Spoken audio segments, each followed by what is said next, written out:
ஒரு குட்டி ஸ்டோரி சொல்லட்டா? இன்னைக்கு நம்ம கதையில் ராஜா ராணி கதை தான். ஒரு ஊரில் ஒரு ராஜா இருந்தாராங்க. அந்த ராஜாவுக்கு ஏற்ற ராணி ஒருத்தவங்க இருந்தாங்களாம். ஸோ 2 பேரும் அழகாக கல்யாணம் பண்ணிக்கிட்டாங்களாம். அவங்க ராஜா ராணிக்கு ஏற்ற அழகான 2 பெண் குழந்தைங்க பிறந்தாங்களாம். அந்த பெண் பிள்ளைங்களை வளர்த்து ஆளாக்கி அப்படின்னு சொல்லிட்டு கொஞ்ச காலம் ஓடிட்டு இருந்துச்சான்.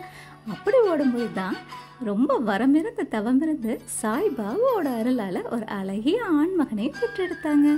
அப்படி அந்த பையனையும் சேர்த்து இந்த 3 பிள்ளைங்களா வளர்ந்து கொண்டே இருந்துச்சான். கஷ்டங்கள் 1000 வந்தாலும் 2 பேரும் ஒருத்தருக்கு ஒருத்தர் துணையாக இருந்து அந்த குடும்பத்தை மேன்மேலும் வளர்த்துட்டு வந்தாங்களாம்மா. அப்படி வளர்ந்துட்டு இருக்கும்போது தான் காலம் ரொம்ப ஓடிப்போச்சு அப்படின்னு அவங்க உணர்ந்த தருணம் தான் அந்த 2 பெண் பிள்ளைங்களும் வளர்ந்து திருமணம் செஞ்சு வச்சது தான்.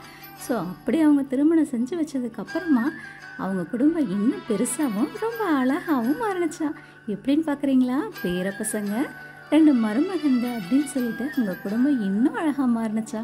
நம்மளுடைய அந்த குழந்தை ஆண் பிள்ளை ரொம்ப அறிவான பையன். தன்னுடைய பெற்றவங்களுக்கு படிப்பறிவால் பேரும் புகழும் சம்பாரிச்சு கொடுத்துருக்கான். இப்படி ஒரு அழகான குடும்பம் கிடைச்சதுக்கு அனுதினமும் கடவுளுக்கு நன்றி சொல்கிறாங்களா ராஜாவும் ராணியும். இப்படி ஒரு அழகான குடும்பம் உருவான நாள் தாங்க இன்னைக்கு. என்னன்னு பார்க்குறீங்களா? நம்ம ராஜாவுக்கும் ராணிக்கும் கல்யாண நாள். ஆமாங்க, இவ்வளோ நேரம் நீங்கள் கேட்டுட்டு இருக்க கதை இவங்களுடைய 42 வருஷ கல்யாண வாழ்க்கையை தான் நான் சொல்லிட்டு இருக்கேன். ஸோ அத்தைக்கும் மாமாவுக்கும் wish you happy wedding anniversary அத்தை, மாமா. நீங்கள் எப்பயுமே சந்தோஷமாக ஹாப்பியாக இருக்கணும். இந்த 42 வருஷமாக இளமையாக இருக்கீங்களே, அந்த ரகசியத்தை மட்டும் எங்களுக்கு மறக்காமல் சொல்லிடுங்க. டாடா, பாய்.